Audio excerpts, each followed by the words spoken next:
Assalamualaikum warahmatullahi wabarakatuh. Salam sejahtera bagi kita semua. Saya Fajar Ibnu Syafitra Gultom dari jurusan Pendidikan Sejarah. Di sini saya akan menjelaskan materi dari kelompok kami, yaitu dengan judul besar Koalisi, Konflik, dan Peran Organisasi Pergerakan dalam Revolusi Indonesia, dan subbab yang saya akan bahas yaitu atau rumusan yang saya akan bahas yaitu dampak fragmentasi di kelompok Islam, khususnya Muhammadiyah dan Masyumi terhadap konstelasi Republik pasca kemerdekaan. Fragmentasi atau perpecahan dalam kelompok Islam di Indonesia sudah muncul sejak masa pergerakan nasional dan semakin terasa setelah Indonesia merdeka, teman-teman.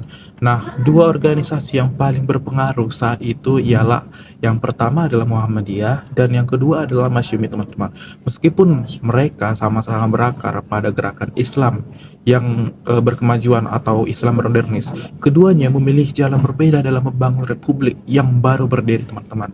Muhammadiyah yang dipelopori, seperti yang kita tahu, Muhammadiyah itu kan dipelopori oleh Kiai Haji Ahmad Dahlan pada tahun 1912, dan Kiai Haji Ahmad Dahlan memilih fokus pada jalur sosial keagamaan. Mereka menekankan pemberdayaan ajaran Islam dan membangun masyarakat melalui pendidikan, kesehatan, dan dakwah, teman-teman. Ribuan sekolah, rumah sakit, dan panti asuhan menjadi bukti komitmen mereka terhadap perubahan sosial yang muncul dari bawah, teman-teman. Dan berbeda dengan kalangan yang lain seperti Masyumi, yang dimana Masyumi ini yang dibentuk pada masa pendudukan Jepang, yakni pada tahun 1943, teman-teman. Yang Masyumi ini berkembang menjadi partai politik Islam terbesar di era demokrasi parlementer. Mereka memiliki ambisi yang jelas untuk menjadikan Islam sebagai kekuatan politik utama di Indonesia, teman-teman. Muhammadiyah memang tidak menjadikan politik sebagai orientasi ataupun fokus utama mereka, tetapi banyak tokohnya yang aktif di Masyumi. Ini menunjukkan bahwa garis batas antara keduanya tidak sepenuhnya kaku, teman-teman. Dan adapun masalahnya di antara organisasi itu, di dalam Masyumi sendiri muncul fragmentasi lebih jauh ataupun perpecahan lebih jauh. Nah, Nahdlatul Ulama yang awalnya berada di dalam gerakan Masyumi, namun mereka tuh keluar pada tahun 1952 dan membentuk partai mereka sendiri, teman-teman. Sejak saat itu Islam berjalan di jalur berbeda, dan adanya perpecahan ini berdampak besar terhadap kekuatan politik umat Islam. Padahal perpecahan ini muncul padahal negara kita yang masih kondisi dibilang muda, teman-teman. Dan fragmentasi ini juga tampak dalam perdebatan dasar negara. Tokoh-tokoh Islam memperjuangkan ide pembentukan negara Islam, namun pada akhirnya harus berkompromi melalui namun pada akhirnya harus berkompromi melalui penerimaan Pancasila demi persatuan nasional, teman-teman. Hal ini mencerminkan bahwa kelompok Islam belum mampu menyatukan visi mereka terhadap bentuk negara Indonesia merdeka, teman-teman. Pada pemilu 1955, teman-teman, Masyumi memang menjadi salah satu partai terbesar. Namun suara signifikan yang juga diraih Partai Nahdlatul Ulama membuat kekuatan politik Islam terpecah, teman-teman, sehingga tidak cukup kuat untuk mendominasi parlemen dan mewujudkan agenda Islam secara penuh. Nah, ketegangan politik ini semakin membesar saat Soekarno mulai mendekat ke Partai Komunis Indonesia pada era demokrasi terpimpin, teman-teman. Masyumi bersikap oposisi keras. Puncaknya, sejumlah tokoh Masyumi terlibat dalam pemberontakan PRRI atau Permesta, sehingga partai ini dibubarkan pada tahun 1960. Dan pembubaran ini menandai surutnya pengaruh Islam modernis atau Islam berkemajuan dalam politik nasional. Dan seperti yang kita tahu, Muhammadiyah yang tidak berpolitik praktis tetap dapat bertahan dan menjalankan perannya dalam masyarakat. Nah, dari sini kita dapat melihat fragmentasi membuat umat ataupun umat agama Islam rentan dalam menghadapi manuver kekuasaan. Pada masa Orde Baru, kondisi ini semakin dimanfaatkan oleh negara untuk membatasi ruang gerak politik Islam, teman-teman. Misalnya dengan fusi partai-partai Islam ke dalam P3, PPP, atau PPP pada tahun 1973. Namun, di balik itu semua, fragmentasi ini juga menghadirkan keberagaman dalam gerakan Islam. Muhammadiyah berkontribusi lewat pembangunan sosial dan pendidikan, sementara Masyumi berkontribusi atau pernah menjadi wadah perjuangan aspirasi politik umat Islam pada demokrasi parlementer. Sejarah hubungan Muhammadiyah dan Masyumi mengajarkan bahwa persatuan penting dalam memperjuangkan kepentingan politik, teman-teman. Tetapi keberagaman pendekatan juga memberi kekuatan dalam konteks Indonesia yang majemuk. Dan fragmentasi ini merupakan suatu hal tantangan sekaligus realitas dalam perjalanan umat Islam dalam pembangun republik ini, teman-teman. Akan melanjutkan penjelasan dari saudara Fajar, yang dimana saya akan membahas tentang koalisi, konflik, dan juga peran dari NU, Al-Wasliyah, dan juga PUSA. Seperti kita tahu, menurut Anthony Reid, revolusi Indonesia bukan hanya perjuangan melawan Belanda, tetapi juga untuk menentukan karakter dan struktur republik kita yang baru. Nah, pada awalnya terbentuklah beberapa front kan. Nah, frontnya ini salah satunya adalah front dari kelompok-kelompok Islam. Nah, kita akan membahas tentang NU dulu. NU bergabung dalam wadah koalisi Islam terbesar pada masa itu, yaitu Al-Wasliyah. Namun koalisi ini pada dasarnya lumayan rapuh. Nah, NU merasa mereka diremehkan gitu oleh organisasi-organisasi modernis dalam Masyumi yang memicu ketegangan internal tentunya kan. Nah, puncak ketegangan ini adalah peristiwa Madiun, yang dimana itu terjadi di 1948 yang nyaris meruntuhkan republik kita dari dalam diri dan juga mengungkap jurang perpecahan yang ada di dalam masyarakat Jawa. Nah, di tengah ujian ini, kontribusi NU mulai dengan resolusi jihad yang disuruhkan oleh Ki Haji Hashim Asy'ari pada Oktober 1945. Nah, Reid mengakui bahwa seruan jihad ini menjadi elemental yang sangat kuat dalam mobilisasi perlawanan rakyat pada masa itu, yang dimana ini ternyata resolusi jihad ini menjadi salah satu faktor untuk terjadinya area-area Surabaya. Nah, pada peristiwa Madiun ini, NU semakin menegaskan posisinya sebagai penjaga status quo republik yang anti komunis. Laskar-laskar yang bervariasi dengan NU seperti Stabullah dan Sabilillah terlibat langsung dalam penumpasan pemberontakan dengan kekejaman yang lumayan signifikan. Nah, dukungan gigi NU selama krisis ini memperkuat posisi tawar mereka sekaligus memperdalam permusuhan dengan kekuatan kiri. Warisan dan dinamika revolusi ini terus membentuk lanskap politik Indonesia pasca 1949. Pertama, terciptanya ketegangan daerah yang berlarut di mana jaringan pesantren dan kiai berfungsi sebagai otoritas alternatif yang seringkali dilihat di Jakarta sebagai tantangan bagi proyek national building yang sentralik. Nah, kedua itu ada persaingan sengit antara NU dan kekuatan kiri yang meletus selama revolusi tidak mereda, melainkan dipindahkan ke dalam area politik demokrasi parlementer. Nah, konflik kosmologis antara Islam tradisionalis dengan komunitas ATS ini akhirnya mencakup kulminasinya dengan kekerasan massal pada tahun 1965 sampai 1966 dengan peran instrumentalnya NU tentunya. Akhirnya fragmentasi internal dan blok Islam sendiri melemahkan posisi politik Islam secara keseluruhan. Ketegangan dalam Masyumi akhirnya di kalangan modernis dan tradisionalis NU memuncak pada keluarnya NU dari Masyumi pada tahun 1952. Selanjutnya saya akan membahas tentang Al-Jami'atul Wasliyah.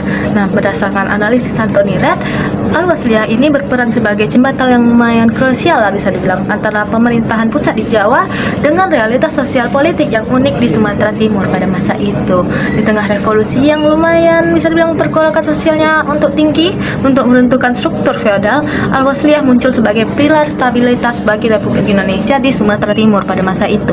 Kekuatan utamanya tidak terletak pada konfrontasi militer mereka, tetapi pada kemampuannya memikat perjuangan kemerdekaan sebagai kewajiban agama melalui jaringan ulama, madrasah, dan pesantrennya. Nah, kewajiban ini dengan demikian mereka berhasil memberikan legitimasi kultural dan memobilisasi dukungan massa yang luas untuk Republik pada masa itu. Nah, selama revolusi sosial di 1946 yang berdarah, posisi Al-Wasliyah ini diuji. Organisasi ini lebih memilih perannya sebagai penstabil dan berusaha menciptakan tata tatanan sosial yang baru, yang didamai dan menilai Islam pasca kekacauan daripada terlibat dalam kekerasan pada saat itu. Nah, pasca 1949, warisan peran Al-Wasliyah ini meninggalkan hubungan kompleks antara daerah dan pusat sebagai kontribusi signifikan mereka memiliki ekspektasi agar fisik keislaman yang diakui negara, namun harapan ini tidak sepenuhnya terpenuhi, menciptakan fragmentasi internal antara faksi politik dan dakwah, melemahnya kapasitas sebagai kekuatan politik nasional yang solid. Pengalaman Al-Wasliyah ini mengilustrasikan dinamika abadi antara aspirasi keagamaan daerah dengan realitas politik nasional Indonesia. Nah, organisasi yang terakhir itu adalah PUSA, yang dimana itu merupakan Persatuan Ulama Seluruh Aceh, yang muncul sebagai sebuah kekuatan regional yang unik dan sangat menentukan, yang perannya meninggalkan warisan struktural yang bertahan lama.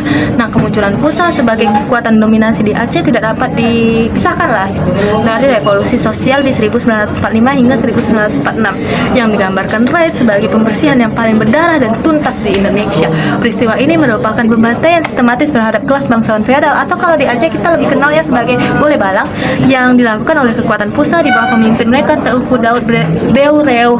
Saya tidak tahu cara baca namanya, tapi ini tulisan nama dia. Nah, yang dimana tindakan radikal ini secara efektif memungkinkan PUSA sebagai untuk memonopoli kekuatan politik dan menciptakan sebuah entitas politik yang sangat koalesif di Aceh. Pasca revolusi sosial, PUSA membentuk koalisi simbolis yang lumayan vital dengan Republik Indonesia. Aceh menjadi satu-satunya daerah yang sepenuhnya bebas dari pendudukan Belanda dan berubah menjadi bisa dibilang benteng Republik yang lumayan kokoh. Nah, menyediakan dukungan logistik dan keuangan dan juga basis wilayah yang aman yang sangat dibutuhkan pemerintahan pusat pada masa itu. Sebagai balasannya, Republik memberikan pengakuan atas otoritas politik de facto PUSA di Aceh. Namun di balik kesetiaan Aceh yang tak tergoyangkan secara revolusi, tersimpan benih konflik di masa depan. PUSA membangun pemerintahan daerah yang otonom dengan visi penerapan syariat Islam, sementara pemerintahan di pusat menganut ideologi Pancasila yang tentunya lebih inklusif. Nah, kesetiaan PUSA selama revolusi menciptakan ekspektasi tinggi bahwa identitas khusus otonomi Aceh akan diakui. Kekecewaan tentu saja ketika harapan ini tidak dipenuhi pasca revolusi akhirnya memicu pemberontakan Darul Islam atau DITII pada 1953 yang dipimpin oleh Daud Beureuh itu sendiri. Nah, warisan ini dinamika tentu menciptakan ketegangan struktural yang berkepanjangan. Pengalaman Aceh menunjukkan bagaimana janji dan hubungan patron AIS selama perang seringkali terpenuhi dalam masa damai, melahirkan konflik pusat daerah yang dalam tentu saja. Selain itu, fragmentasi internal dalam tubuh PUSA tersendiri dari berbagai faksi ulama dan elit melemahkan posisi tawannya terhadap Jakarta pasca revolusi yang memudahkan pemerintahan pusat mengabaikan tuntunan otonomi daerah Aceh. Dengan demikian, pengalaman PUSA selama revolusi berfungsi sebagai mikrokosme dari dinamika nasional Indonesia. Ia tidak hanya mendefinisikan jalan revolusi di daerah, tetapi juga mewariskan pola hubungan pusat daerah yang penuh ketegangan yang terus membayangi perjalanan bangsa Indonesia pasca kemerdekaan dengan isu-isu sentralis, integrasi nasional, dan pengakuan terhadap identitas bangsa atau daerah. Nah, itu saja yang bisa saya sampaikan. Selanjutnya akan dibahas oleh teman saya. Nah, baik, di sini saya akan menjelaskan mengenai koalisi, konflik, dan peran dari organisasi PI, PNI, dan Partindo. Nah, kita bahas yang pertama, yaitu adalah organisasi PI. Nah, organisasi PI ini atau Perhimpunan Indonesia merupakan organisasi pemuda Indonesia di Belanda yang dibentuk tahun 1920-an. Nah, organisasi PI ini melahirkan ide nasionalis modern. Contohnya adalah sikap anti-imperialisme, semangat perjuangan yang tinggi, dan menolak bekerja sama dengan penjajah. Nah, tokoh yang paling terkenal dari organisasi PI-nya adalah Muhammad Hatta dan Sultan Syahrir. Nah, dalam perjalanannya, organisasi PI ini bekerja sama dengan Partai PNI Lama atau yang lebih dikenal dengan Partai PNI Soekarno. Nah, mengapa mereka berkoalisi dengan Partai PNI? Karena mereka sama-sama memiliki visi yang sama, yaitu menolak adanya imperialisme Belanda dan mendorong kemerdekaan yang penuh. Nah, namun dalam perjalanannya ternyata konflik itu juga muncul muncul di antara dua organisasi ini. Masalahnya adalah perbedaan cara perjuangan antara Partai PI dan Partai PNI. Nah, Partai PI ini dalam perjuangannya itu cenderung lebih kepada pendidikan politik, terus membangun organisasi yang teratur dan organisasi yang disiplin. Sementara PNI itu gaya perjuangannya itu lebih mengutamakan mobilisasi massa dan gerakan yang langsung untuk mengajak rakyat bergerak. Nah, gaya perbedaan inilah yang menyebabkan adanya konflik di antara kedua organisasi ini dan membuat akhirnya mereka itu berpisah. Dan kemudian nanti akan muncul PNI baru di tahun 1930-an. Nah, meski demikian, PI ini juga memiliki peran pada masa revolusi. Jadi, PI ini ikut membentuk arah politik Indonesia yang lebih rasional, demokratis, antifasis, dan berbasis kepada pemikiran modern. Nah, baik, kita lanjut kepada partai yang kedua, yaitu adalah Partai PNI. Nah, Partai PNI atau Partai Nasionalis Indonesia ini dibentuk pada tahun 1927 oleh beberapa tokoh seperti Soekarno, Sartono, dan beberapa tokoh lainnya. Nah, Partai PNI ini awalnya namanya itu adalah Perserikatan Nasionalis Indonesia. Namun akhirnya nama ini dirubah menjadi Partai Nasionalis Indonesia pada tahun 1928. Nah, pada saat ingin membentuk partai ini, para pendirinya itu sepakat ingin memilih Soekarno sebagai ketua dari partai ini. Karena apa? Soekarno dianggap sebagai pemimpin karena memiliki kemampuan dan keberanian yang besar untuk memperjuangkan kemerdekaan Indonesia. Nah, PNI ini berkoalisi dengan Partai PI pada tahun 1927 karena sama-sama memiliki visi yaitu anti imperialisme dan menolak penjajahan Belanda. Nah, tetapi konflik ini mulai muncul pada tahun 1927, di mana pada saat itu PI ini mengkritik PNI yang dianggap terlalu bergantung kepada Soekarno, dan PNI ini lebih menekankan pada mobilisasi massa ketimbang pendidikan politik. Nah, ketegangan atau konflik ini semakin besar setelah Soekarno ini ditangkap oleh Belanda. Nah, karena pada awalnya itu Partai PNI ini lebih bergantung kepada Soekarno hingga pada saat Soekarno ditangkap, partai ini kayak tiba-tiba kayak kehilangan arah gitu, dan akhirnya mereka dibubarkan pada April 1931. Nah, setelah PNI ini bubar, muncullah dua organisasi baru di tahun yang sama, yaitu PNI baru dan Partai Partindo. Nah, sementara itu di dalam masa revolusi, PNI ini tetap memiliki peran pada masa revolusi. Nah, PNI ini ikut membentuk Benteng Republik, yaitu koalisi anti perjanjian Linggarjati yang menolak strategi diplomasi Syahrir yang dianggap terlalu lemah terhadap Belanda. Jadi dalam koalisi ini PNI juga bekerja sama dengan Partai Masyumi, Barisan Benteng, BPRI, dan para pendukung Tan Malaka yang menolak perjanjian anti Linggarjati ini.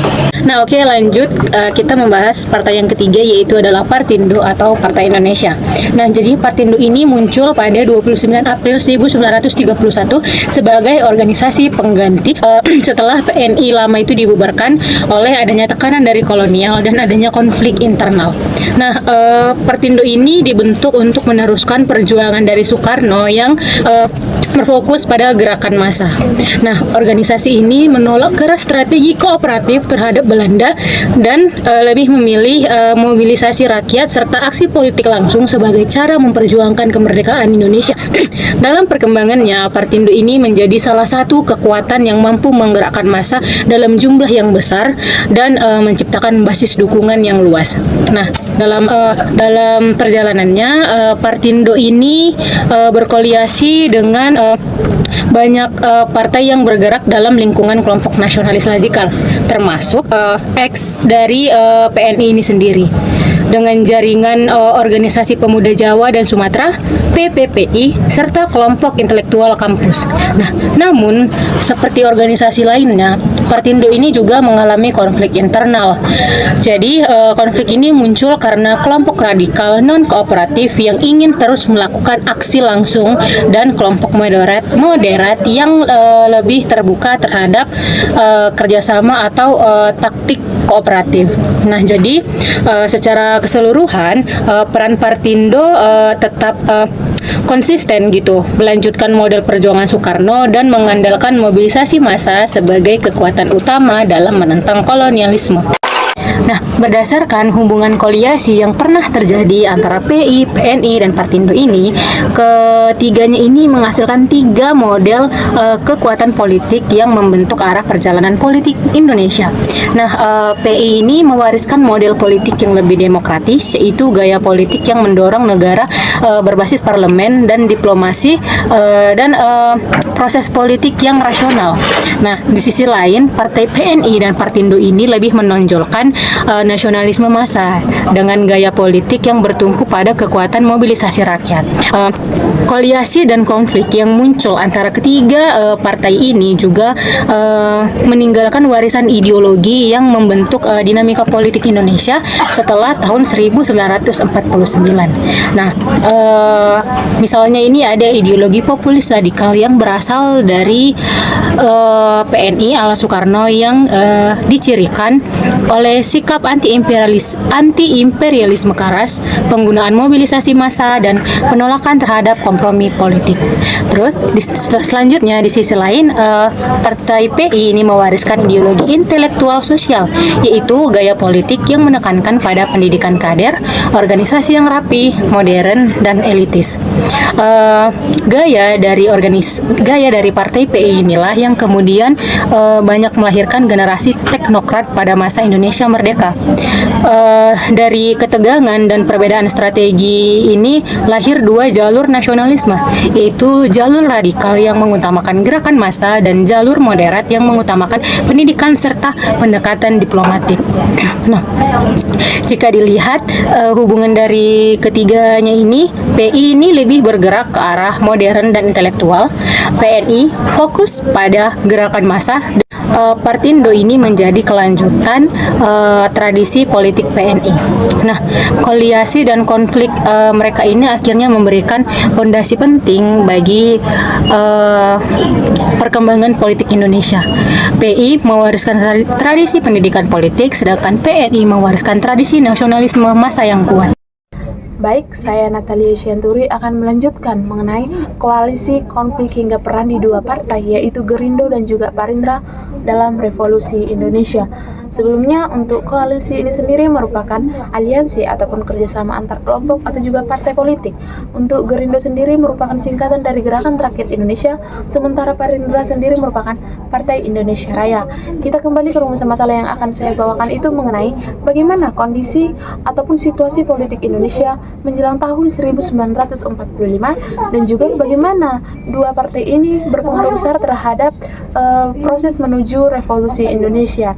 Nah, untuk memahami hal itu, kita perlu melihat kembali akhir pada masa kolonial Belanda, yang dimana pada masa pemerintahan Belanda, pemerintahnya itu menerapkan pengawasan yang cukup tegas terhadap semua aktivitas politik, yang dimana semua radikal ditekan habis, sehingga organisasi-organisasi nasionalis seperti Budi Utomo, Muhammadiyah, bahkan Partai Nasional Indonesia ini akhirnya memilih cara yang lebih lembut atau memilih sistem politik yang lebih lembut, yaitu melalui Volksraad atau Dewan Rakyat.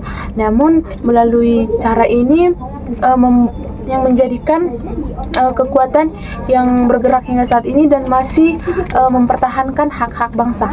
Nah, kita ke partai yang pertama, yaitu Gerindo, yang saya katakan tadi bahwasanya Gerindo ini merupakan singkatan dari Gerakan Rakyat Indonesia yang didirikan pada tahun 1937 oleh Amir Syarifuddin, yang dimana mereka ini berhaluan kiri progresif, yang dimana ini juga sangat anti fasisme, yang dimana anti fasisme ini adalah gerakan yang menentang ideologi, yang dimana juga mereka melihat bahwasanya selain ancaman terbesar selain dari kolonial Belanda, juga melihat bahwasanya Jepang juga merupakan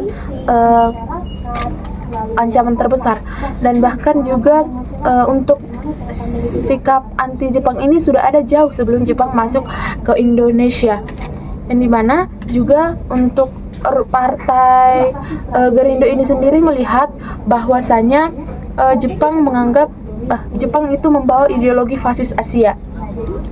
Nah, kita ke partai yang kedua, berbanding terbalik ideologinya terhadap partai yang pertama, yang dimana Parindra ini yang saya katakan tadi merupakan Partai Indonesia Raya yang didirikan oleh MH Tamrin, yang dimana ini lebih ke pro terhadap Jepang, yang dimana Jepang mereka melihat bahwasanya Jepang ini dapat menandingi dominasi Eropa, dan bahkan mereka melihat Jepang ini merupakan kekuatan Asia. Sehingga di dua partai ini memiliki ideologi yang berbeda. Namun walaupun mereka dengan ideologi yang mereka ini tidak menutup kemungkinan untuk mereka bekerja sama.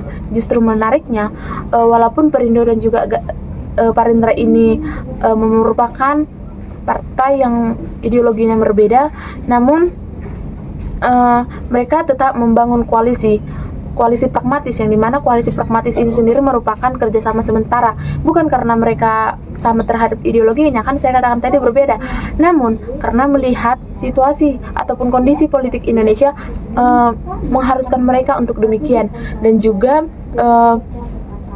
melihat kondisi yang serba dibatasi. Salah satu cara untuk bisa mempertahankan kepentingan nasionalis itu yaitu dengan cara mereka bersatu melalui jalur legal yang masih diperbolehkan Belanda, yang dimana kemudian kedua partai ini aktif dalam Volksraad dan juga mulai membangun jaringan nasionalisme yang cukup kuat. Dan juga dalam bukunya Reid mengatakan bahwasanya ada sekitar 20.000 yang terlibat dalam organisasi pergerakan, pendidikan, bahkan pers, sehingga jaringan besar inilah yang menjadi salah satu fondasi penting dalam revolusi Indonesia tahun 1945. Ketika Jepang menduduki Indonesia pada tahun 1942, semuanya itu berubah total, yang dimana Jepang membubarkan semua partai politik, membubarkan semua partai politik yang melihat bahwasanya itu merupakan ancaman terhadap kekuasaannya Jepang, sehingga untuk Gerindo dan juga Parindra ini akhirnya hilang. Sehingga namun walaupun hilang, ternyata para aktivis Gerindo ini karena mereka sejak awal merupakan anti Jepang, mereka itu melakukan aktivitasnya itu melalui gerakan bawah tanah, yang dimana mulai membangun jaringan rahasia bersama Amir Syarifuddin, dan mereka itu menyebarkan informasi perang, bahkan menunggu persiapan menuju kekalahan Jepang. Nah, sebaliknya untuk partainya Parindra ini, banyak kader Parindra yang justru masuk ke dalam administrasinya Jepang karena pengalaman mereka terhadap bidang birokrasi. Nah, tanpa disadari ternyata dari gerakan-gerakan itu justru sangat berharga atau sangat berguna pada saat Republik Indonesia berdiri. Nah, begitu proklamasi dikumandangkan pada tahun 1945, mantan Gerindo ini salah satu yang paling kuat atau yang paling siap bergerak, karena yang kemudian ini bergerak dengan kelompok Syahrir dan membentuk Partai Sosialis, yang dimana figur seperti Amir Syarifuddin sangat berperan penting dalam pemerintahan di awal kemerdekaan Indonesia. Bahkan juga beliau sempat memimpin atau pernah menjabat sebagai Perdana Menteri. Dan juga kalau untuk mantan kader Parindra, berperan besar juga dalam membentuk Partai Nasionalis Indonesia pada tahun 1946. Dengan demikian dapat kita lihat bahwasanya walaupun Gerindo dan juga Parindra ini merupakan dua partai yang berbeda ideologis, namun mereka tetap satu dalam mempertahankan kepentingan nasionalisme.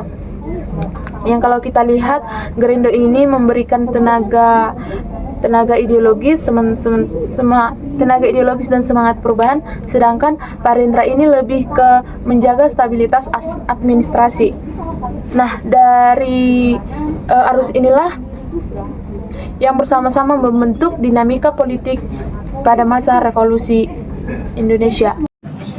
Oke, baik, saya Valentino Manalu yang menjelaskan tentang Gerwani. Nah, baik, koalisi Gerwani. Gerwani berakar dari Gerwis. Pada tahun 1950, sebuah organisasi perempuan revolusioner yang banyak diisi perempuan yang pernah terlibat langsung dalam perjuangan fisik 1945 sampai 1949. Menurut Rahayu, yaitu bahwasanya para anggota awal Gerwis merupakan kurir perawat, kemudian guru, kemudian dan anggota laskar rakyat yang aktif dalam perjuangan melawan kolonialisme pada masa revolusi.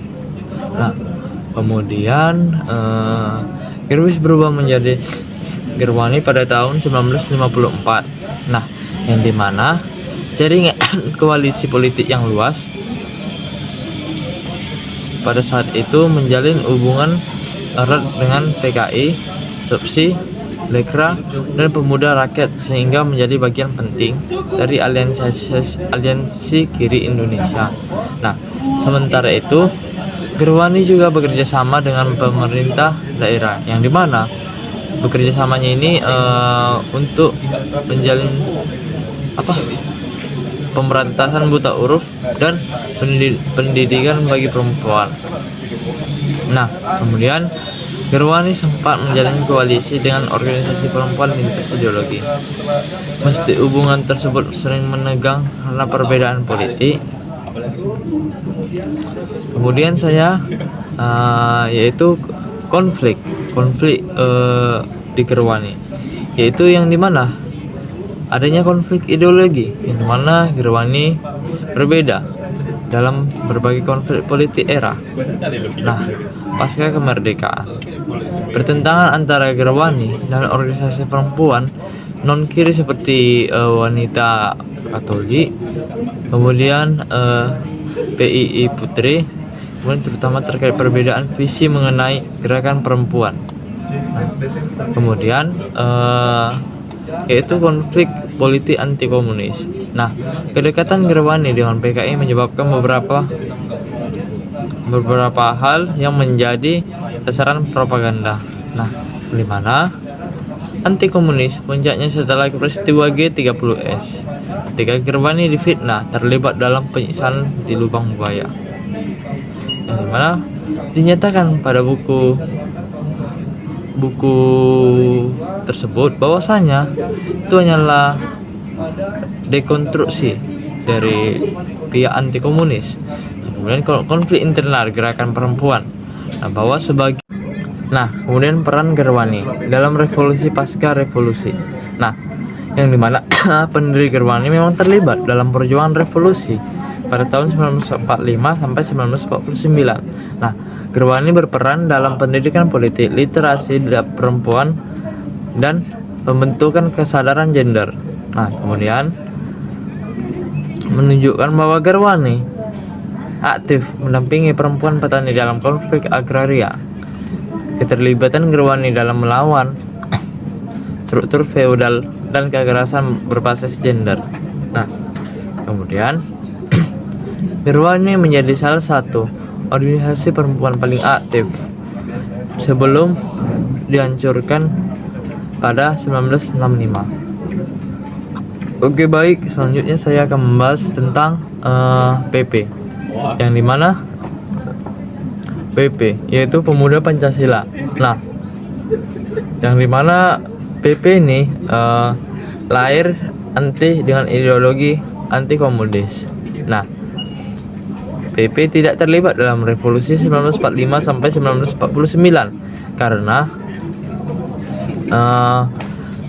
baru berdiri pada 28 Oktober 1959. Organisasi ini tumbuh dalam konteks pertarungan ideologi era demokrasi terpimpin. Nah, koalisi PP ini sejak awal berdiri, PP menjalin koalisi dengan berbagai kekuatan politik. Nah, yang dimana PP ini menjalin hubungan dengan partai-partai anti komunis. Nah, bahwa PP membangun hubungan informal dengan militer dalam operasi pengamanan politik. Setelah itu PP ini juga membentuk koalisi lokal dengan elit daerah yang dimana untuk kepentingan politik dan memobilisasi massa. Oke, selanjutnya saya akan membahas tentang konflik PP atau Pemuda Pancasila. Nah, yang mana konfliknya itu anti komunis. Bahwasanya PP berperan aktif dalam gerakan anti PKI setelah peristiwa 1965. Nah, kemudian konflik internal kepemudaan. PP ini bersaing dengan organisasi seperti FKPPI, Pemuda Golkar untuk merebut akses politik Orde Baru seperti itu. Nah, kemudian yang ketiga itu konflik sosial dan keamanan. Bahwasanya daerah menegaskan. Halo semuanya, perkenalkan nama saya Sarah Ameliana Baban. Saya merupakan mahasiswa jurusan pendidikan sejarah, yang dimana pada video kali ini saya akan membahas tentang konflik, koalisi, dan peran BPRI dalam perjuangan revolusi nasional Indonesia. Nah, jadi kita bahas pada sejarah terbentuknya BPRI ini dulu ya teman-teman. Nah, jadi BPRI ini merupakan kepanjangan dari namanya Barisan Pemberontakan Rakyat Indonesia, yang dimana ini didirikan oleh tokoh nasional Indonesia yakni Bung Tomo, yang dimana Bung Tomo ini mendirikan laskar ini bersama dengan rakyat yang ada di Surabaya, tepatnya itu pada 12 Oktober 1945. Nah, adapun tujuan dari didirikannya BPRI ini adalah untuk mewujudkan dan mempertahankan proklamasi Indonesia pada 17 Agustus 1945. Nah, jadi BPRI ini teman-teman merupakan salah satu laskar rakyat yang paling menonjol di Jawa Timur pada saat itu. Nah, di mana pada masa itu Indonesia masih sedang dalam masa revolusi seperti itu. Yang dimana peran utama dari BPRI ini adalah mereka menekan mobilisasi massa dan melakukan propaganda melalui radio. Mereka menyuarakan narasi-narasi dan orasi-orasi untuk menumbuhkan rasa nasionalisme masyarakat pada saat itu. Jadi mereka bergerak lewat radio-radio, siaran-siaran radio yang masa itu, yang dimana mereka menyebut siaran radio itu namanya radio perlawanan, siaran radio perlawanan, seperti itu teman-teman. Nah, jadi ciri khas dari peran yang dilakukan oleh BPRI ini adalah mobilisasi massa dan orasi atau propaganda lewat radio. Nah, habis itu teman-teman, di dalam buku Anthony Reid ini saya membaca bahwa Reid menekankan BPRI ini muncul sebagai respon spontan atas kevakuman militer dan kebutuhan membela wilayah lokal dari ancaman sekutu dan Belanda. Nah, seperti yang kita ketahui ini teman-teman, pada masa setelah kemerdekaan di tahun 45, Jepang kalah pada Perang Dunia Kedua. Nah, di kekalahan Jepang ini, sekutu bersama dengan Belanda sekutu memboncengi Belanda, mereka berniat lagi untuk menduduki negara Indonesia. Maka dengan itu muncullah perlawanan-perlawanan. BPRI inilah salah satu perlawanan sebagai respon atas itu.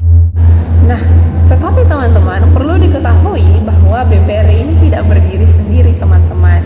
Ia terhubung dengan berbagai unsur kekuatan sosial. Jadi BPRI ini juga punya koalisi seperti itu. Nah, jadi koalisi yang dibentuk mereka ini bersifat fungsional dan tidak formal. Ini karena terbentuk karena ada kebutuhan militer dan mobilisasi massa teman-teman.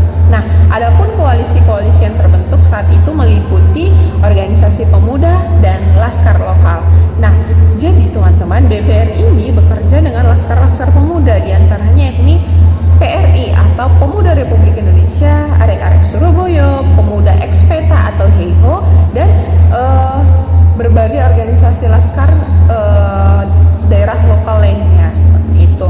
Nah, kerjasama ini terbentuk teman-teman dengan tujuan untuk menghadapi pertempuran Surabaya dan pertahanan kota pada saat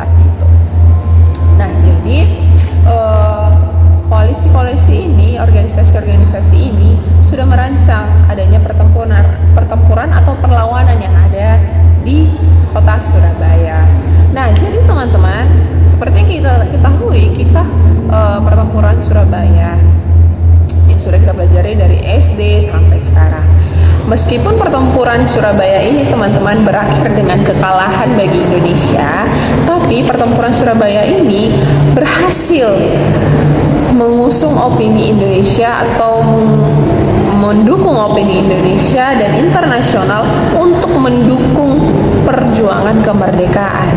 Jadi dengan adanya pertempuran Surabaya ini teman-teman, rasa nasionalisme masyarakat Indonesia pada saat itu semakin membara, semakin membumbung untuk melakukan perlawanan terhadap sekutu dan Belanda ini teman-teman. Sehingga puncak dari pertempuran Surabaya ini ada di tanggal 10 November 1945. Nah, jadi karena pertempuran ini menjadi salah satu pertempuran yang sangat bersejarah, sehingga ditetapkanlah tanggal 10 November ini menjadi Hari Pahlawan Nasional. Oke teman-teman, demikian informasi yang dapat saya berikan tentang koalisi, konflik, dan peran dari BPRI atau Barisan Pemberontakan Rakyat Indonesia. Untuk setiap kesalahan baik itu tutur kata ataupun tingkah laku saya ucapkan mohon maaf, dan untuk kelancaran video ini saya ucapkan terima kasih bagi teman-teman yang sudah menonton sampai akhir.